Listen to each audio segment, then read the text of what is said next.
Welcome to the 7-Figure Blueprint, where we share real-life stories of contractors just like you and dive deep into the steps they took to grow their business so you can too.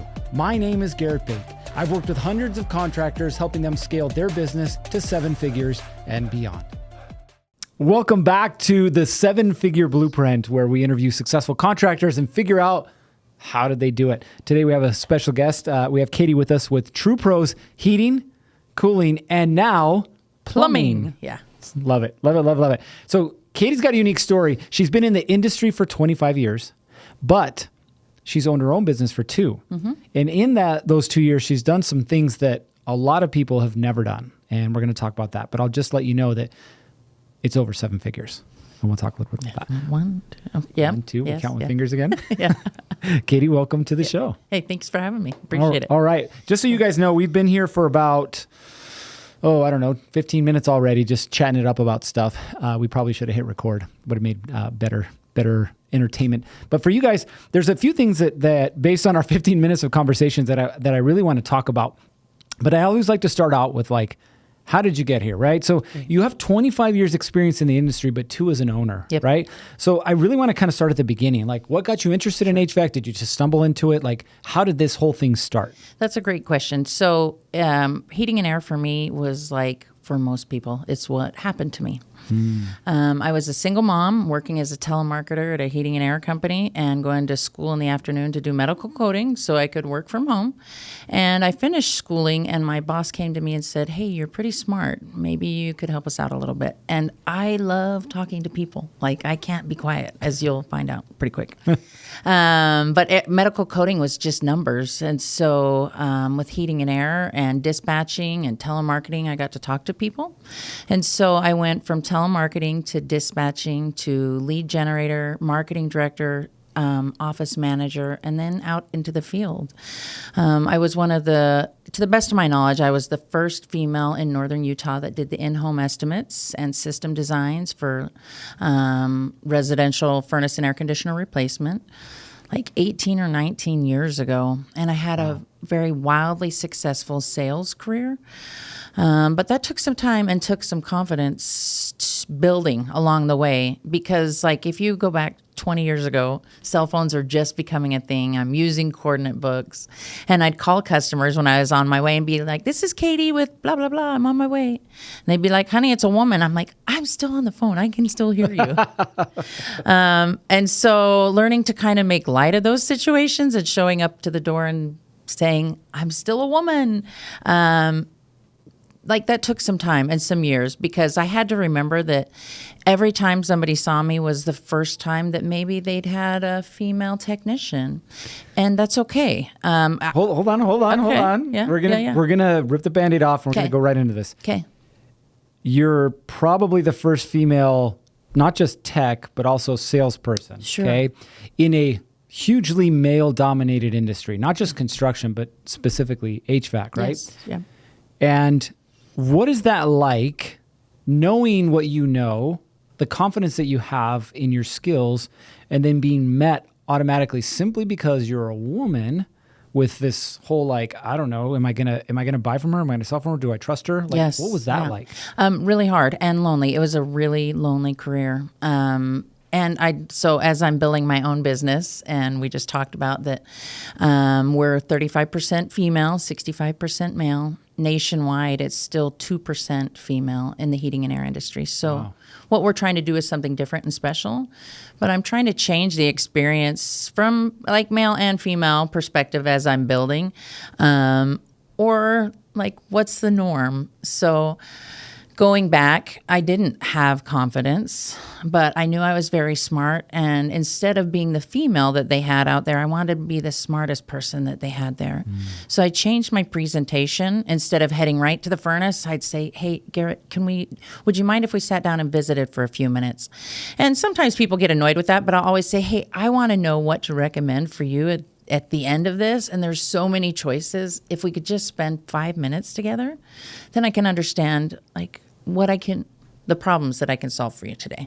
Not sell you a furnace, because I'm not selling anything. I'm fixing problems." So learning that early on, really became beneficial. I think I went to go get my oil changed at some point at Jiffy Lube, and there was a female doing it, and I was like, well, that's weird. I'm like, what am I thinking? Because that's probably what everybody thinks when I knock on their door, and that moment changed my presentation. I was like, you know what? Allow people that 5 minutes as I'm asking them questions to learn that I know what I'm talking about, and I probably have more knowledge and education in heating and air than anybody else they've had to their home. And they'll learn that in that first 5 minutes. I'm not sitting them down saying, well, listen, I've got my RMGA and my EPA. More, hey, do you have some hot and cold spots? Talking about ceiling fans and relating heating and air as like more of an everyday experience or driving in a car. And all of a sudden people can understand. Mm-hmm. So, yeah. That was a lot and lonely. So how many years were you a field tech / salesperson? I want to say, so I've been 15 years. Before you started your business? Yeah, about 15 years. Yep. Okay. How many years did it take before you felt comfortable in that environment? Like stuff would just bounce off your skin? A few years. I mean, there's still times when I'd call my husband crying. One time I knocked on the door and he just flat out said, I'm not going to let you in my house. And I left crying, but my husband said something to me that I really appreciated. He's like, maybe he saved you from something, and maybe he's uncomfortable for a reason. And I never thought of that. I just thought maybe he kicked me out because he just didn't like my appearance. And but I cried a lot and didn't really have anybody to talk to about it. So I appreciate this opportunity to talk to you. So if people want to find me or connect. Yeah. And we'll give out, just so you guys know, you'll get Katy's information here at the end so you can contact her. And not that, by the way, going the other way as well, this is not just meant for women, okay? We've interviewed women and men on this show. I want you to understand that regardless of sex, age, industry, location, you can be successful in the construction industry. And you've heard dozens of episodes from contractors all across the U.S. and where they started, how they started. Some are fourth generation, some are first generation, some are male, some are female. So understand that there's a lesson in here for you, and there's a tidbit of knowledge that you can apply to your business that is going to help you be successful. Well, I would like to say, so in 2015, Lennox started this competition. It was called the Ultimate Comfort Advisor. And there were 4 winners nationwide, north, south, east, and west. And I'm in this little town, Salt Lake City, which is little compared to California, Las Vegas, and part of Texas that were all part of the Western winners. And in the winners, year one were you'd get a smoker, a man's class ring, and I think it was a Home Depot gift card. And I won. Year one? Yes. And there was about 800 comfort advisors or salespeople. I went through several pages, couldn't find any women names, but I will say this. I didn't understand what I was doing at the time, but year one I went, and to Lennox's credit, when I got there for the award, they said, and we've pivoted. We have bought her a Borlino buffalo bag. And I'm like, what the heck is a Borlino buffalo bag? It turns out it's like a leather satchel that Peyton Manning used to carry through I don't know, but I'm like, it must be worth a lot. But they stamped Lennox on it.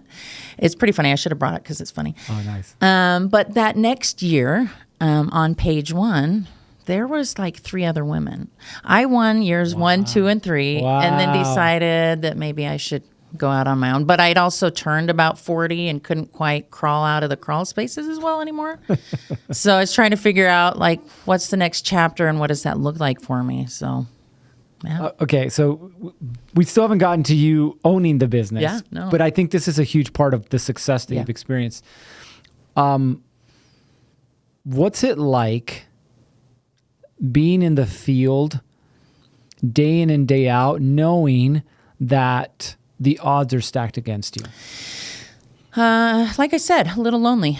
But now that I've had such a successful career, I changed my attitude and demeanor a little bit to, they're crazy not to buy from me. And then I had this little saying that I used to say, some will, some won't, so what, move on. And it's okay. Like the one sale that maybe doesn't go with you, it's okay. Instead of letting it change my week, it just changed my few minutes, and then I was able to move on. But it was really lonely. Yeah. How many reps do you think that you've, not reps as people, but repetitions that you think you've had in a sales conversation over the years? Oh my gosh. How many do you think I've had? I don't know. Let's do the math. I'm curious. So if I've been out in the field for 20 years, between, I want to say 2 to 5 calls a day, I mean, That's a lot. it's a lot. It's a lot. Yeah. But now it's a skill that you just own, right? What would your advice be to someone who maybe they're a tech for someone else, maybe they're a couple years on their own, or they're thinking about going on their own? What would your advice be to them when it comes to sales? That's a good one, because there's some skills that can be taught, and study. Like look for those that are the best and study what are they doing, and try and replicate it in your own way. I think there's some fundamentals, like immediately trying to identify with the customer, like park out on the road, but give a sincere compliment. Like there's so much wisdom to just the basics of the sales. Say it louder for the people in back. Just some fundamentals like your body language, tonality, just the fundamentals of sales.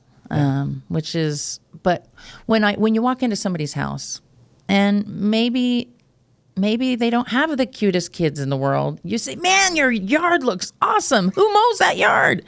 Because they take great pride in whatever is awesome. You definitely say something sincere. Yeah. I'm not good at mowing the lawn. I have other talents. I can fix your furnace. I can fix your air conditioner, but I'm not good at mowing the lawn. I'm not good at cooking or cleaning. But if someone else is, oh my gosh, that's awesome. And I wish that I had that skill. Yeah. So just find some common ground, but study the professionals. And I just heard this quote this week that was, you can't beat someone that never quits. I love that one. Yeah. And it's so true. And I love what you're talking about when it comes to sales. And I don't think we talk enough about sales because business owners don't understand that they're actually salespeople. Yeah. They think of themselves as craftsmen or craftswomen, right? Like, sure. I'm good at the thing. Yeah. Right? I'm not good at selling, even though you don't understand, like, in order for you to be successful, you want to hit 7 figures, great. You're going to have to learn the skill of sales. Yeah. You might be good at it, you might not, but you got to learn it. And it's a repetition game. Yeah. With my background being a cop, like there was no selling. Like I ask you to do something. If you don't, I tell you. If you don't, I make you, right? Yeah. That was my sales process. Yeah. And so I had to learn this whole game. And thank goodness for my wife, who's really good at that. I call it building relationships, right? The whole game is all about relationships, whether it came off an ad and now you're sitting in their living room, or you're trying to build a relationship with a builder, developer, whatever. It is all relationships. Absolutely. And be kind to everybody because you never know when your paths are going to cross again.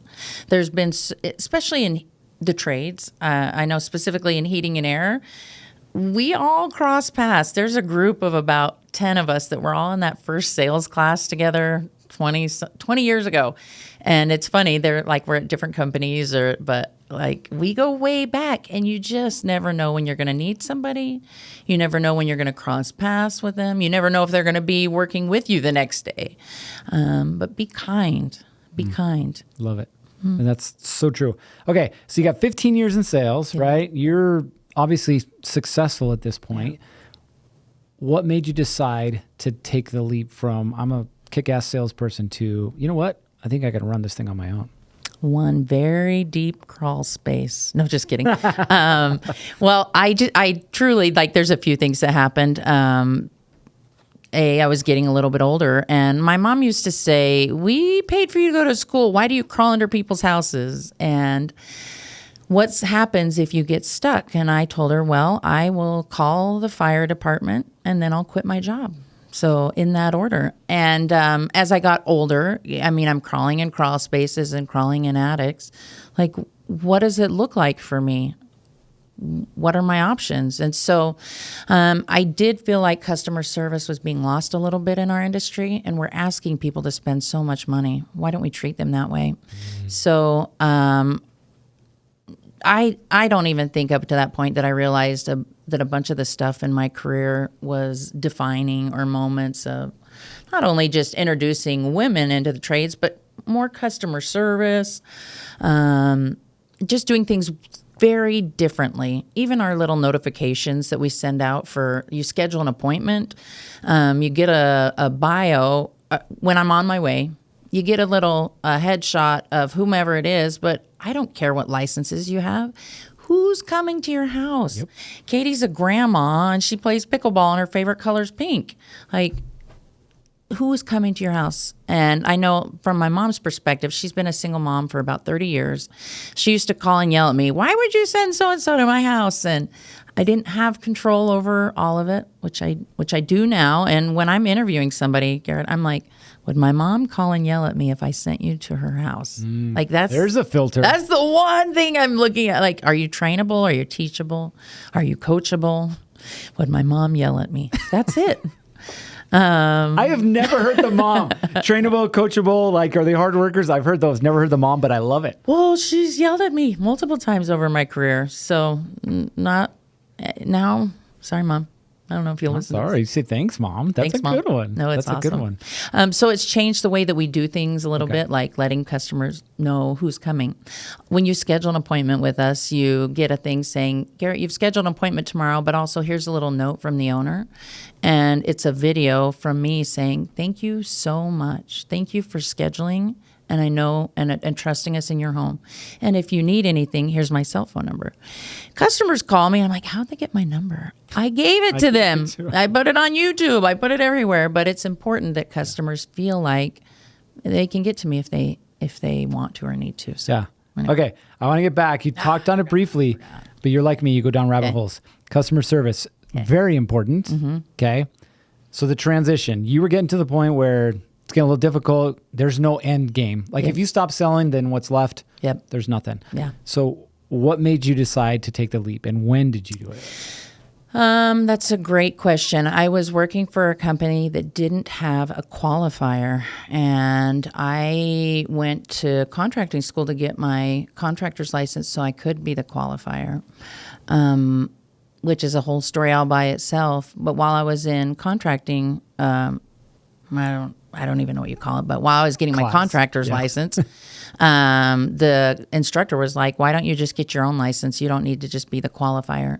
And it was like all during this, getting a little bit older, all of these things happening at the same time. And then COVID happened and just really makes you think about your life and like what's next. So I am in my garage. I have my contractor's license, and I just been through something pretty hard, and I don't know that I'm ready to talk about that yet, but the nice version is I had nothing, and there was a group of people that really rallied around me. I had worked in heating and air for a long time, and I had just been through a really tough partnership breakup.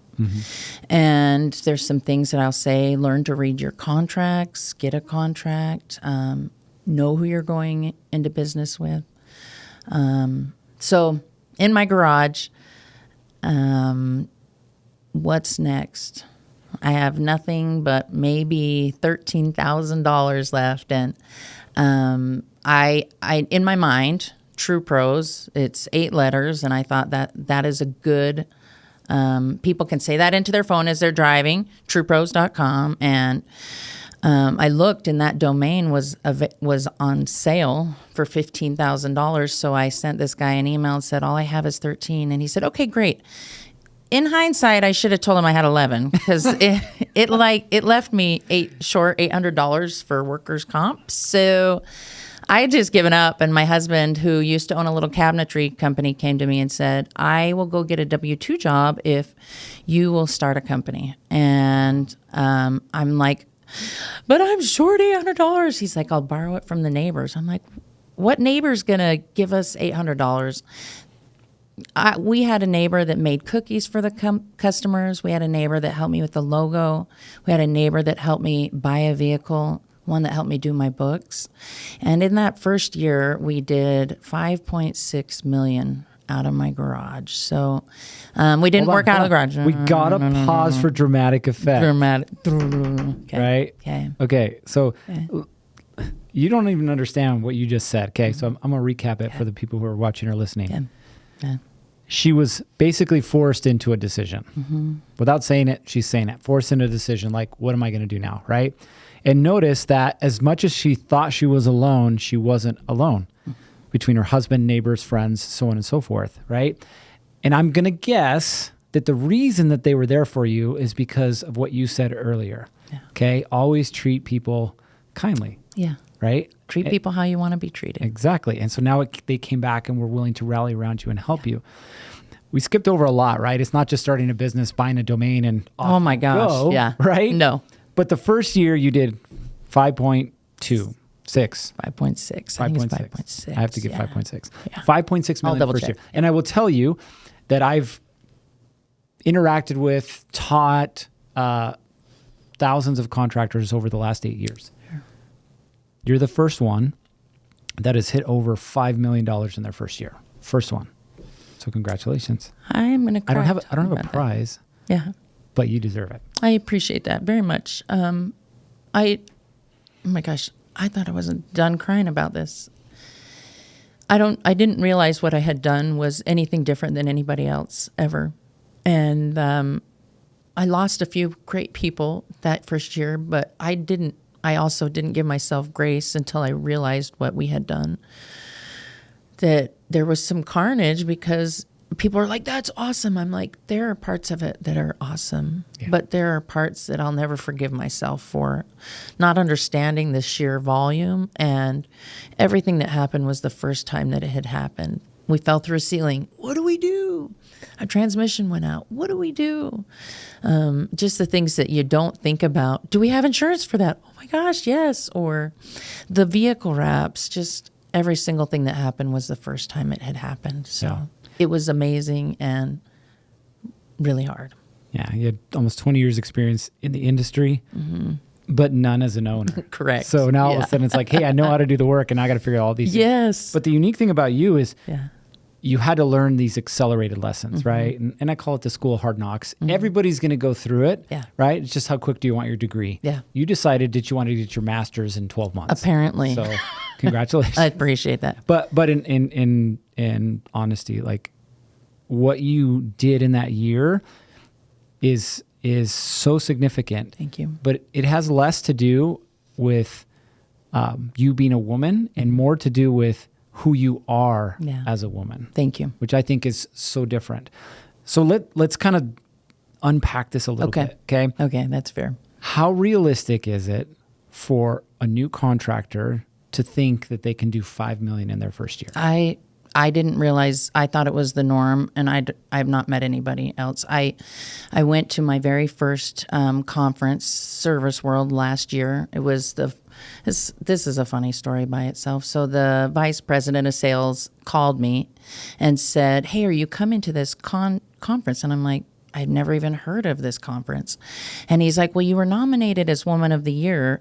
I'm like, "Awesome, for what?" And he's like, "So are you coming?" So in my mind, I'm like, and then he offered to pay for me to come. I'm like, oh my gosh, I must have won.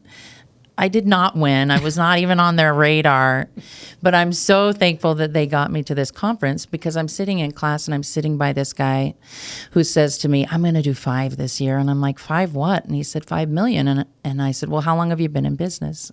He said, 20 years. And I shut my iPad and I went out in the hall and called my husband and started crying. And I said, I think what I'm doing is pretty special. And he's like, I've been trying to tell you.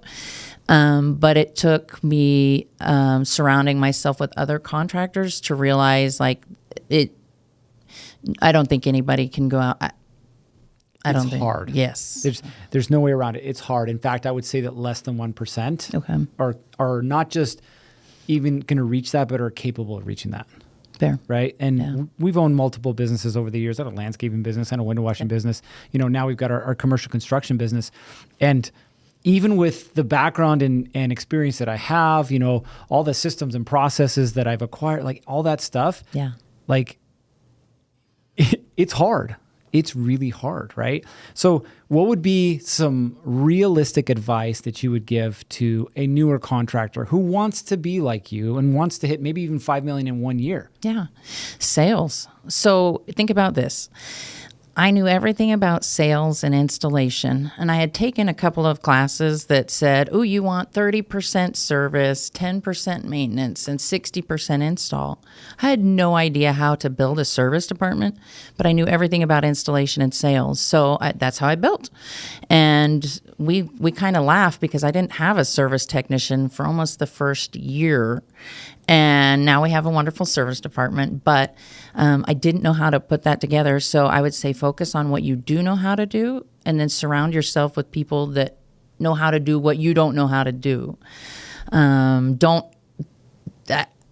Don't hire somebody that does what you do. Find someone that does what you don't do. And that took me a year to figure that out. So but I feel very fortunate to have the team that I have around me now. Yeah, I think you have a really good team. But I want to go back to the word that you said, which is so funny. Like these patterns keep repeating themselves, right? And we talked about sales and you being so good at sales. Listen, I'm going to beat you over the head with this. In order for you to be successful as a contractor, you have to sell, right? And selling, depending on your industry and what you do, could be just building relationships. Yes. Or it could be getting really good at Facebook ads or SEO or whatever the thing is. At the end of the day, though, you have to sell. And I want to ask you a question about sales, because there's a lot of people that think of sales like as a dirty word. Okay. Like selling is a bad thing. What are your thoughts on sales? That it's not sales, it's solving problems. How many of you like to be the hero? How many of you like to solve problems? If I can offer somebody a peaceful night's sleep that hasn't been able to share a bed with their spouse in 10 years because they have that it's too hot or too cold, like how much is that worth to you? It's worth a lot. So it's not just getting the sale, and it's solving problems and helping people. So, and building the relationship. So I cannot tell you how many times over my career people will be like, is this the girl? Because it was a double-edged sword for me, because I was the only one for a long time. Now there's a lot of us. So, but it's paid me back tenfold over the years. Is when I've helped people, they are like, will you help my daughter the same way that you helped me, or will you help my neighbor? And then trying to teach that process to others with my entire team, like one person at a time, almost like the McDonald's way, but it's super important that if I provide a hamburger for you, I want it to be the same for your neighbor. Yeah, so. I love that. And sales is exactly that, solving problems, right? And sometimes people are like, well, I want to make more money. Well, cool, solve bigger problems. Sure. Look, that's all it is. If I could give you a high five, I would. That's actually awesome. High five. Yeah. And it's interesting because, I forgot if I mentioned this before or not, but like people just need to embrace who they are, right? Like when you show up at somebody's door, they're not expecting a particular person or a particular thing, but the only way they're going to connect with you is if you're you. Yeah. Right. I was showing you the bucket earlier. So we got some buckets for some of these estimators that we work with at these larger companies, and they're like mini Home Depot buckets. Well, the original they're plan, not mini. They're pretty big. Full transparency. Yeah. They're sold out, but Home Depot had these like little 4-inch buckets, the orange buckets, and we were going to get those. They were sold out. So we got the bigger ones, which made it a little more expensive. But we filled them with candy and all kinds of other things and some gifts, and it was just a gift to these estimators. And people are like, well, why would you do that? And I'm like, because I'm building a relationship. We have yet to be invited to bid or have bid on any of their projects. Because for me, it's just like with you. It's like, I understand that the game is relationships. Will they have work for us or not? I don't know. But they're always going to remember that. I'm going to remember the swag I got right when I walked in the door. And it's good swag. And I know how much swag costs. We call it swag, but it's an investment in a relationship. Yeah. Yeah. So, yeah. I love it. Okay. So I want to kind of fast forward a little bit. You accelerated this growth from 0 to 7 figures, 5.6. What would you say are the main reasons that your company will continue to be successful? Okay, so this year has been the year of putting the things in place that should have been in place to grow to that. And so we blew past the point when we should have had probably somebody overseeing the books, more like a CFO and managers in place and processes and service department. So this year has been the year of putting together the pieces that we should have been. So as you're growing a company, I remember when I first started, which was not that long ago, but people saying, you need to have processes and systems. Well, what does that mean? Yeah. Like, what are you talking about? And it's being able to replicate whatever it is you're doing. And it's the school bus system. Like, you can't rely on one driver. Everybody has to be able to drive the bus. And so whatever that means, even if it's just one person on the bus, what does that mean? Yeah. No, I love it. And you're dead on. We actually spent a lot of time talking about that. I call it the 3 Ps: people, processes, and a plan. Like, that's what you really need. Okay. And you kind of accelerated all those things. You're like, whoa, hey, slow down. But you brought up the same word that I would have bring up, which was McDonald's. Okay. Like, we bag on McDonald's all day long. Sure. There isn't a lunchtime that I don't go out there and there's a line around the building, right? And you're wondering, well, why? Is it the best quality food? Debatable. But why do people go to McDonald's? Because they know they're going to get the same thing every single time. Mm-hmm. They've created a duplicatable and therefore a scalable process. Yep. Right? Yes. So when it comes to training your people now, what have you put in place that has you confident in their ability to perform at that level? That's great, because I lost a couple of great salespeople already. And so the last salesperson that I hired, because I am a good salesperson, so it's really hard for me to bring in the work, bring in the leads, and then not have somebody put their best foot forward, or not have the tools to put their best foot forward to close the job. So the last salesperson I brought in, the deal was he'd ride with me for a month, and we did, and he's awesome. So we are replicating the Katy sales process. So I have another one starting on Monday, and we're going to do the same thing. I love it. I love it. So you're teaching basically from the horse's mouth. Mm-hmm. Like, listen, here's the process, and I'm going to not just tell you about it, but I'm going to show you. Yeah. It's interesting because what I see is kind of the maturation of a contractor, right? When you're starting out, you're doing everything, we're wearing all the hats or whatever, and you hire somebody inadvertently thinking that, oh, because I hired this person, I can now turn my back on this job or this position because that's what I hired them for. Yes. And then it doesn't happen the way you want it to, and you're pissed off and frustrated at them without realizing that who's really at fault? Me. It's you, Yes. right? Yep. So what would you say about like a contractor's mindset when it comes to training a team? That it's the most important thing that you can do. And don't assume they have the knowledge. Just because they've been in the industry for 20 years doesn't mean that they know how you want it done, or that they're doing it right, or how you want it done. And I'm at fault for every problem that we've ever had. It's 100% my fault. And just being willing to take responsibility and ownership of the problems. Like, there isn't a night that I go to sleep where I'm not recapping my learning, what I'm calling learning opportunities. But it's extremely difficult, but just having a mindset of don't quit. And like, I'm in it for the long haul. I am trying in my own little corner of the world to change that. Heating and air isn't what happened to you, but maybe a choice.